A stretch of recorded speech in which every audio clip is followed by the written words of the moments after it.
गंजाम जिला बेबिनपड़ा ब्लॉक अंतर्गत एसचिना ग्राम पंचायत बेलपड़ा ग्रामर 10म श्रेणी छात्र मनोरंजन पंडा गत 7 तारिख में कोविड महामारी में देहांत होता।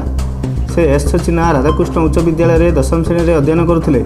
मृत्युवरण करुवा छात्रों पिता रवींद्र पंडा को गंजाम जिला शिक्षा अधिकारी श्री अमूल्य कुमार प्रधान निर्देश क्रमे आज गुरु छात्र कल्याण पांठी गंजाम तरफर 10,000 टंका आर्थिक सहायता प्रदान कर कार्यक्रम में शिक्षक निरंजन पंडा, बुद्धिराम गौड़, वंशीधर पंडा, नीलू साहू स्वर्गत छात्र मनोरंजन पंडा परिवार वर्ग को भेटी आर्थिक सहायता प्रदान करथिले।